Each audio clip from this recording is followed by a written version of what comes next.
सबसे पहले अगर ऐसा ही है तो आप इनको पक्का मकान दीजिए जो हाथी के बाहर से टूटे रहे। अगर नहीं होगा तभी हम लोग डीसी यहाँ, अगर सबका सर्वसम्मति बनेगा तो हम लोग डीसी का भी घेराव करेंगे और वन विभाग के लोगों के यहाँ लाश रख देंगे। बेल हो चुका है सभी केस में, लगभग सभी केस में ही बेल हो गया। मतलब बेल हो गया तब अमित महतो जेल से बाहर होंगे।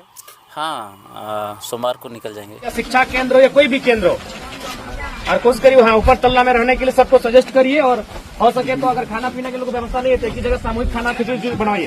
दोस्तों सबसे बड़ी खबर आ रही है, ज्योत्सना केरकेट्टा दीदी जी ने जिस अमित महतो को जेल भेजा था उस अमित महतो को बेल मिल चुका है और बहुत जल्द उनकी रिहाई होने वाली है। और उससे सबसे बड़ी खबर है, हजारीबाग में हाथियों का तांडव शुरू हो चुका है और टाइगर जयराम महतो पहुंचे और साथ ही साथ मांडू के विधायक माननीय तिवारी महतो जी भी पहुंचे, डीसी से बात किए हैं, सरकार पर सवाल किए हैं और टाइगर जयराम महतो तो अपने आक्रामक तेवर में नजर आए। और उससे सबसे बड़ी खबर तीसरी है, नगर निकाय चुनाव को लेकर के माहौल गर्म है। गिरिडीह पहुंचे टाइगर जयराम महतो और उन्होंने एक प्रत्याशी को अपना समर्थन दे दिया है। चलिए शुरुआत करते हैं सबसे बड़ी बड़ी तीन खबर। पहले आपको अमित महतो को, जिनको ज्योत्सना केरकेट्टा दीदी जी जेल भेजी थी, उनको बेल मिल चुका है। वकील साहब क्या बोल रहे हैं सुनिए, फिर आगे चलेंगे बड़ी खबर पर। दादा सबसे पहले जोहार। और आपके चैनल से सभी को मैं जोहार करता हूँ, नमन करता हूँ सबको। जिस तरह से जो है अमित महतो को लेकर सोशल मीडिया में बड़ी अभी पोस्ट वायरल हो रहा है कि झारखंड का शेर अब जो है बाहर आ रहा है, यानी कहें कि अमित महतो बाहर आ रहा है। इस केस को आप ही देख रेख करते हैं, क्या सच्चाई है इसका पुष्टि करिए। हाँ, ये अमित बाबू के ऊपर 4 गो केस लगा हुआ था। अच्छा। जो 10/10/2025 को कस्टडी गया था और उसके बाद इनके इस केस के पहले भी 3 केस था, जिसमें से सभी केस में रिमांड हो चुका था। रिमांड हुआ, इस केस में जाने के बाद ही रिमांड हुआ। तो उसके बाद सभी केस में जो 2022 से चलते आ रहा था, बलियापुर थाना में 2 गो केस था, तो उसमें भी रिमांड में लिया गया। कुछ दिन बाद ही जैसे रांची जेल में गए उसके बाद वहाँ रिमांड लिया गया, उसके बाद वहाँ भी बेल करा दिए दोनों में। और रांची, यहाँ भी रांची सिविल कोर्ट में भी STSC थाना में 2 गो केस था, जिसमें से आज बेल हो चुका है। सभी केस में, लगभग सभी केस में ही बेल हो गया। मतलब बेल हो गया तब अमित महतो जेल से बाहर होंगे। हाँ, सोमवार को निकल जाएंगे। मतलब ये बड़ी खबर है, सोमवार को अमित महतो बाहर हो रहे हैं। लोग कह रहे थे ना कि इसका जो है मामला बहुत बड़ा है, सिविल कोर्ट से ही हुआ कि हाई कोर्ट तक पहुंचा इसका मामला? सिविल कोर्ट से ही सभी केस का बेल ग्रांट हुआ है। सभी, मतलब जितना केस था उसका सब में वहीं से ग्रांट हो गया। हाँ। मतलब सोमवार को बाहर आ रहे हैं। हाँ, एकदम आ जाएंगे। तो लोग कह रहे थे ना कि गालीबाज है, इसको काहे बाहर निकाल रहे हैं। देखिए, केस तो बहुत, हर चीज़ का कोई तो अपराध होता ही है, तो निकलना ये तो ट्रायल का चीज़ है। क्या गाली दिया क्या नहीं दिया, ये तो डायरेक्ट तो गाली दिया नहीं था। फेसबुक के माध्यम से जो भी हुआ था वो तो ट्रायल का मामला है, क्यों दिया था नहीं दिया था इस पर विचार ट्रायल में होगा। अभी हमने बेल लिया है, बेल के बाद ट्रायल में देखेंगे कि क्या था क्या नहीं था। इस पर हम चर्चा नहीं करेंगे, क्या इसको कॉन्ट्रैक्टेड फंसाया गया था कि क्या किया गया था, ट्रायल की बात होगी। अभी जिस परिपेश के आधार पर इसको FIR किया गया था, सभी बलियापुर में भी यही मामला था। बलियापुर में एगो STSC था, एगो रंगदारी का मामला था, और रांची में दोनों STSC का ही मामला था, जिसमें से दोनों में बेल हो चुका है। तो मतलब ये कह सकते हैं ना कि जिस तरह से जो है बहुत लंबा दिन गुजरता है किसी का, कि जेल चल जाता है STSC मामले में तो उसको 1-2 साल लग जाता है, 4 महीने में कैसे कर दिए? कितना परेशानी हुआ आपको करने में? इतना परेशानी तो है। इसका फैक्ट और सर्कमस्टांस के आधार पर ही हम लोग आर्गूमेंट करते हैं, और उसके बाद सब केस में आया, चार्जशीट देखे, तत्काल अवलोकन करते हम लोग आर्गूमेंट किए और आज इसको बेल मिल गया। तो ये कह सकते हैं ना कि जिस तरह से जो है STSC केस था, रंगदारी का केस था, तो इसमें कितना ज़्यादा पुष्टि हो पाया? जेल में 4 महीना रहा तो कुछ पुष्टि हुआ कि कोर्ट क्या कह के उनको जो है बेल दे रहे हैं? अभी चार्जशीट सबमिट हो गया, पुष्टि तो ट्रायल में होगा। ट्रायल में होगा। तो क्या लगता है कि अमित महतो अगर जेल से बाहर आएंगे तो ये सारे चीज़ों जो आप उसको हैंडल किए हैं, उसका केस को देखें, तो किन किन चीज़ों को जो है बैरियर लगाया गया है? कोर्ट क्या कह के उन्हें जो है बेल को ग्रांट की है? ये तो अभी तो each and every date physically कुछ केस में प्रेजेंट रहना होगा till disposal of the case, मतलब जब तक केस नहीं होता इसको कोर्ट में हाजिर होना होगा। चलिए, अब अमित महतो की रिहाई हो चुकी है। अब ज्योत्सना क्रिकेटा दीदी जी का जवाब आना बाकी है। इस पर क्या कुछ बोलती है देखना दिलचस्प होगा। आइए आगे चलते हैं, आपको ले चलते हैं हजारीबाग के चुरचुर प्रखंड से बड़ी खबर है। हाथियों का तांडव शुरू हो चुका है, लगातार जाने जा रही है और डीएफओ पता नहीं क्या कर रही है। टाइगर जयराम महतो पहुंचे, मांडू विधायक तिवारी महतो जी पहुंचे। पहले टाइगर जयराम महतो को सुनिए, फिर मांडू विधायक तिवारी महतो जी को सुनिए। सबसे पहले अगर ऐसा ही है तो आप इनको पक्का मकान दीजिए जो हाथी के वार से टूटे नहीं। बिल्कुल घर के अंदर से खींच के निकाल के मार दिया जा रहा है। जो मिट्टी का इनका दीवार उसको तोड़ दिया जा रहा है। हाथी का प्रहार बहुत मजबूत होता है। 2 घंटा तक इन लोग का स्ट्रगल जारी रहा। नहीं, ये बहुत ही चिंता का विषय है। हमारे वो दूसरे को क्या कहेंगे? हमारे मुख्यमंत्री जब संवेदनशील नहीं है तो दूसरे को क्या कहेंगे? वो राजगप्पा आए थे, महज 4-5 किलोमीटर की दूरी में मैंने 3 लोगों को मार दिया गया था हाथी के द्वारा। उनकी संवेदना नहीं कि एक बार जाके मिले उनको। ठीक, अच्छी बात है, वो राजगप्पा आए थे अपनी सालगिरह मनाने के लिए, लेकिन वो सालगिरह हर साल मना सकते हैं। लेकिन जो अभी विपदा राज्य में है, जो संकट राज्य में हाथियों को लेकर हमें लगता है 20 से ज्यादा लोगों की जाने जा चुकी है। तो मुख्यमंत्री की संवेदना नहीं थी कि वो 5 कदम दूरी पे आकर लोगों से मिलते, उनके परिजनों से। अगर वो आते तो पूरा सिस्टम वहां पे आता। आज जहां हम आए हैं, हम उतनी दूर से आए हैं, हम मैंने उतनी दूर से आया। अगर मुख्यमंत्री या फिर कोई बड़ा विभाग का मंत्री अगर यहाँ चला आता तो पूरा सिस्टम यहाँ उठ के चला आता, पूरा सिस्टम आता तो हड़कम मचता। लेकिन जब हमारे मुख्यमंत्री को संवेदना नहीं था, हम किससे गुहार लगाए और किससे उम्मीद करें? झारखंड में जो है कि पूरे झारखंड में अगर बात की देखिए, जाए तो पूरे झारखंड में हाथियों को लेकर के जो घटना होती है, लोग जो मर जाते हैं, लेकिन उसके बाद भी अगर सरकार सचेत नहीं होती है और ऐसे सुदूरवर्ती क्षेत्रों में जो है कि कोई सुविधा नहीं दे पाती है, क्या वजह है? कहाँ पे कमजोरी आप समझते हैं? कमजोरी है उनके विजन में, कमजोरी उनके कार्य करने की शैली में, उनके कार्य करने के तरीके में। वो लोगों की मौत को लेकर संवेदनशील नहीं है। अगर उनकी संवेदना होती मरने वालों को लेकर तो आज ये घटना घटी। मैं फिर कह रहा हूं, अगर ये लोग एक्टिव नहीं रहे, अगर ये लोग सक्रिय नहीं रहे तो 2-3 दिन बाद फिर इसी क्षेत्र में घटना घटेगी। फिर आप आएंगे, आप न्यूज के लिए आएंगे और हम आएंगे सांत्वना देने के लिए। हम लोग कह रहे हैं क्योंकि जब तक सरकार को और विभाग को नहीं लगना होगा, हम लोग तो निर्देशित करते हैं। विधायक होने के नाते हम लगातार निर्देशित करते हैं, लेकिन उसका अनुपालन वो कितना मजबूती से करते हैं, कितना सकारात्मक अनुपालन करते हैं। जब तक वो अनुपालन नहीं करेंगे नहीं। जिस उदास मन से ये लोग बोल रहे हैं कि मुआवजा हम लोगों के लिए कोई मायने नहीं रखता है। जान चला गया, क्या करेंगे? जान चला गया, हम लोगों को जो अब सुविधा मिले। मुआवजा तो खैर जीवन का एक सहारा होता है, लेकिन मुआवजा सेकेंडरी होता है, प्राइमरी आपका जीवन होता है। आप उसके जीवन को बचाइए।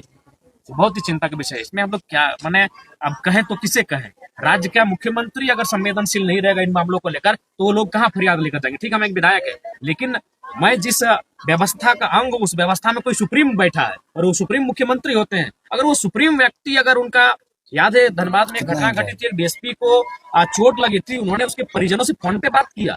अच्छी बात है भाई, मैं सराहना करता हूँ इस प्रयास की कि चलिए चोट लगा। लेकिन मैं वही कह रहा हूँ कि अगर वो बड़ा और वीआईपी आदमी होगा तभी आप उसकी सुधि लेंगे। अगर गरीब आदमी होगा तो मरने के लिए छोड़ देंगे। और वही किया, वो राजगप्पा आए थे, सालगिरह मना के अपना सालगिरह के दिन वो मंदिर दर्शन करने के लिए आए थे। वहां महज कुछ ही दूरी पर लोगों की जाने चली गई थी, लेकिन मुख्यमंत्री का हिम्मत नहीं हुआ कि वो सामने जाए और परिजनों को फेस करे। ये तो हमारे राज्य की स्थिति है। बहुत दुख की बात है, बहुत दुख। 7 माह का एक बच्चा भी है जो उसका शिकार। बहुत दुखद बात है, शब्दों में हम लोग बयान नहीं कर सकते हैं। जयराम महतो जी थे हमारे साथ, बात कर रहे थे। हमारा सिस्टम कितना संवेदन विहीन हो चुका है, इस बात को जाहिर कर रहा है। गोमिया में घटना घट चुकी थी, मांडू में इससे पहले घटना घट चुकी थी, उसके बाद भी कंटिन्यू घटनाएं घट रही हैं। इसका मतलब हमारे सिस्टम में जो बैठे हुए लोग हैं, जिनकी जवाबदेही है, जिनकी जिम्मेदारी है, तो गरीब व्यक्तियों की मौत से उन्हें फर्क नहीं पड़ रहा है। अगर यही कोई वीआईपी आदमी होता, कोई बड़ा टैक्स पेयर यहाँ पे रहता, तो हमें नहीं लगता है कि इस प्रकार से वो खुला छोड़ देते हाथियों को आने के लिए, और कोई इस प्रकार से लोगों को जान लेने के लिए खुला नहीं छोड़ते। यानी गरीब आदमी है जो टैक्स पेयर नहीं है, अगर उसकी जान जाती है तो जाने दो। अगर ये घटना नहीं होती, अचानक होती, तो हम कहते हैं कि चलिए इसमें आदमी क्या कर सकता है, विभाग क्या कर सकता है, सरकार क्या कर सकती है, जिले के अधिकारी क्या कर सकते हैं। लेकिन गोमिया में ऑलरेडी एक ही परिवार में 3 लोगों को मारा जा चुका है। वही रेंज है, ये वही जोन है।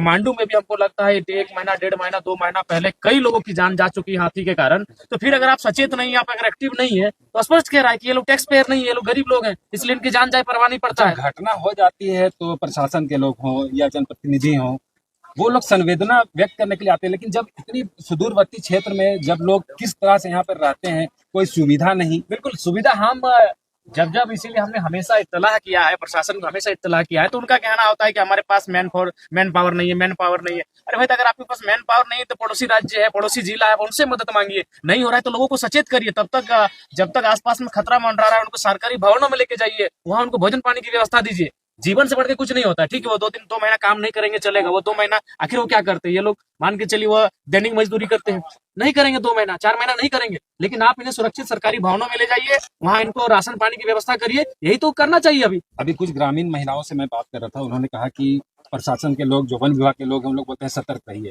क्या आप सतर्क आप रहेंगे? घर के भीतर रहते हैं, उससे ज्यादा नहीं क्या नहीं, सतर्क रह सकते हैं? क्या सतर्क रहेंगे भाई? घर तोड़ दिया चलो। यहाँ से काम ले।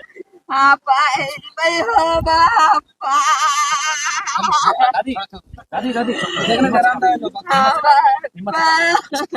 दादी ठीक हो, हिम्मत से काम, हिम्मत से काम। ना टीम नहीं, कोई मतलब छोटा घटना नहीं है। 6 लोग के गांव का, एक परिवार का 4 आदमी मर गया, उसका पत्नी, दोनों बच्चा, पिताजी।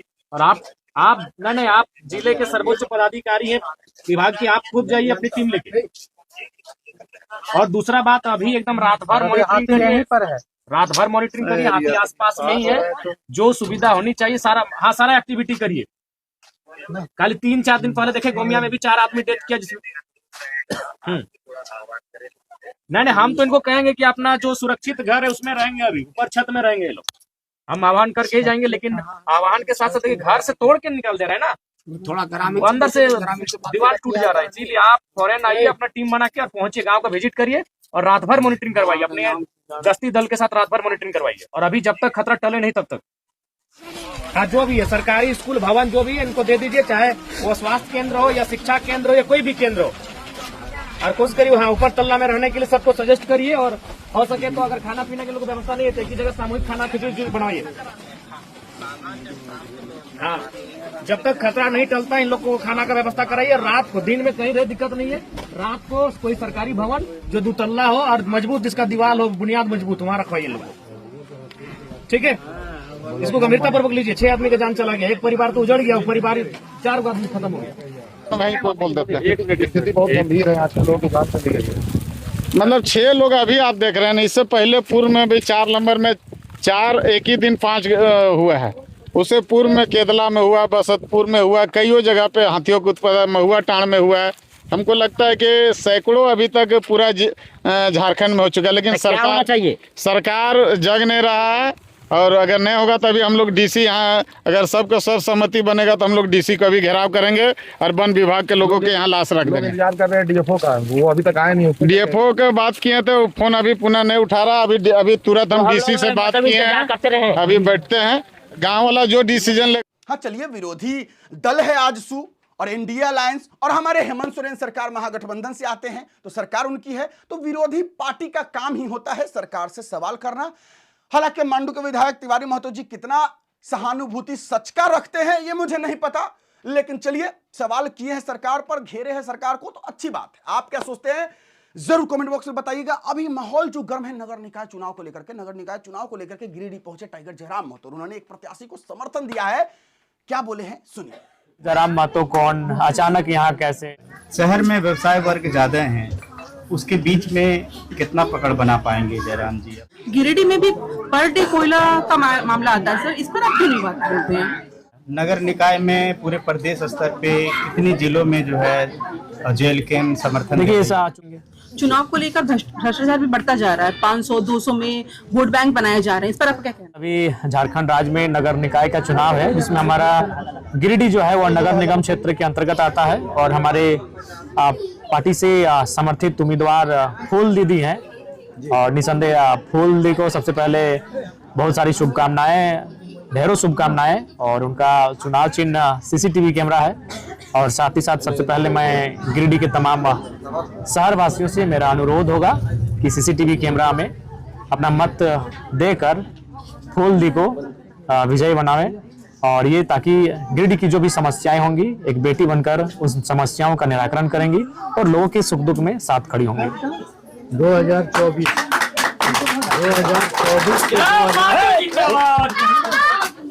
2024 से 2026 लोकप्रियता की इतनी तेजी रफ्तार की गाड़ी आपके साथ? देखिए, कुछ चीजें आपकी डेस्टिनी तय करती है। मैं भी जब अपने आप को आईने के सामने या कभी एकांत में अपने आप को पाता हूँ, रात के 2 बजे 3 बजे, जब मेरे सामने कोई नहीं होता है, केवल मैं होता हूँ, जब मैं अपने आप से बातें करता हूँ, तो बिल्कुल मैं भी सरप्राइज होता हूँ कि जयराम महतो कौन, अचानक यहाँ कैसे। तो उसका उत्तर एक ही होता है कि आज राजनीति में बदलाव होना चाहिए और जयराम महतो के माध्यम से ही ये बदलाव की शुरुआत है।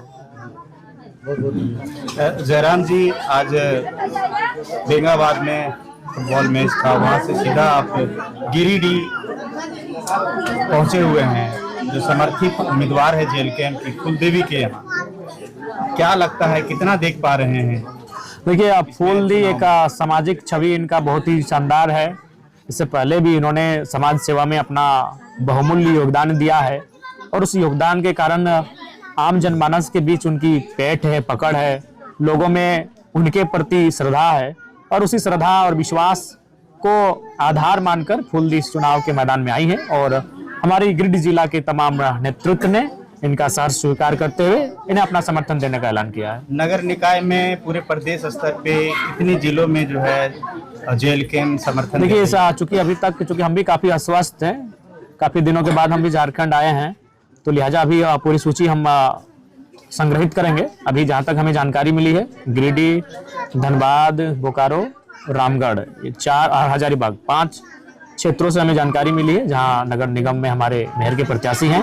कई परिषद, नगर परिषद के, रामगढ़ तो खैर परिषद है, कई परिषद और कई पंचायत के क्षेत्रों में भी हमारे प्रत्याशी हैं। सूचना मिली है, लेकिन हम 1-2 दिन में सारी सूचना को कलेक्ट करके और एक बार हम स्वयं पुनः प्रेस कॉन्फ्रेंस के माध्यम से पूरे राज्य को सूचना भी दे देंगे। शहरी क्षेत्र में कैसे देख पा रही है जेल?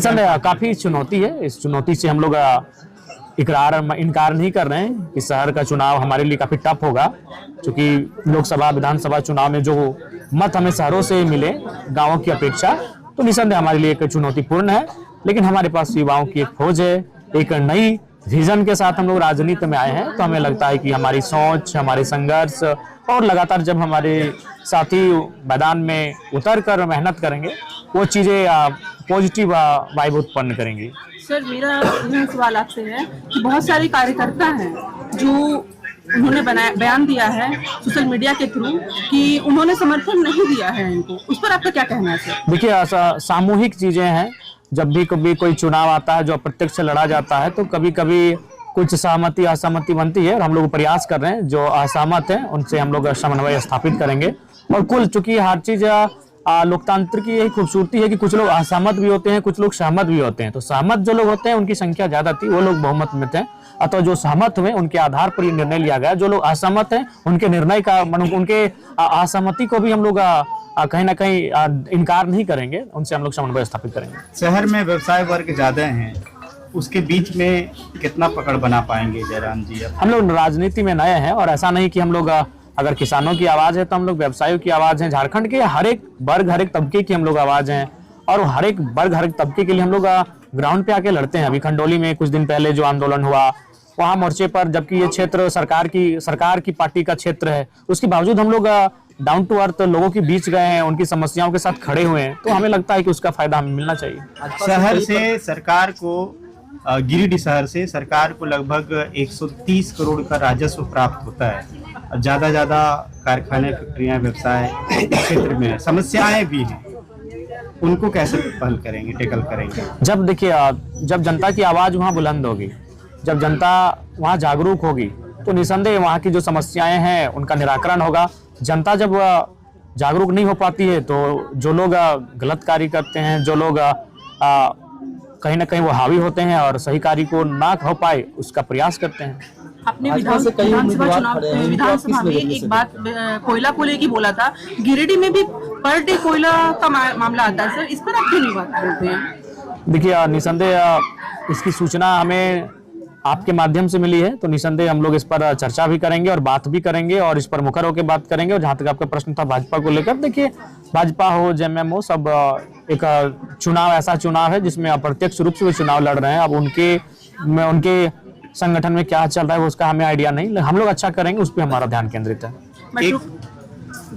एक सवाल कि दलगत चुनाव तो अभी प्रदेश में नहीं हो रहा है, क्या लगता है? होना चाहिए, दलगत होना चाहिए, होने से ठीक रहता, उससे क्लियर होता, सिंबल भी अपना होता, सिंबल, नए सिंबल में कुछ लोग, जैसे कि हम, आखिर हमारे जो मतदाता हैं सभी उतने जागरूक नहीं है जितना हम लोग अपेक्षा कर सकते हैं। ग्रामीण परिवेश, झारखंड का पिछड़ा इलाका, झारखंड एक ऐसा क्षेत्र, तो हमें लगता है मतदाताओं को भी सुविधा होती है और संगठन को भी सुविधा होती है। दादा, एक सवाल यहाँ पे बनता है कि इस बार जो चुनाव हो रहा है ये बैलेट पेपर से हो रहा है, जबकि वीवीपैट से होना चाहिए था, तो इसको आप कैसे देखते हैं? क्या ये चुनाव निष्पक्ष हो पाएगा? देखिए, जिला प्रशासन से तो हम लोग अपेक्षा रखते हैं, राज्य के चुनाव आयोग से हम लोग अपेक्षा रखते हैं कि चुनाव निष्पक्ष हो, लेकिन पिछली बार शायद हमें लगता है कि वीवीपैट से हुआ था ना जी।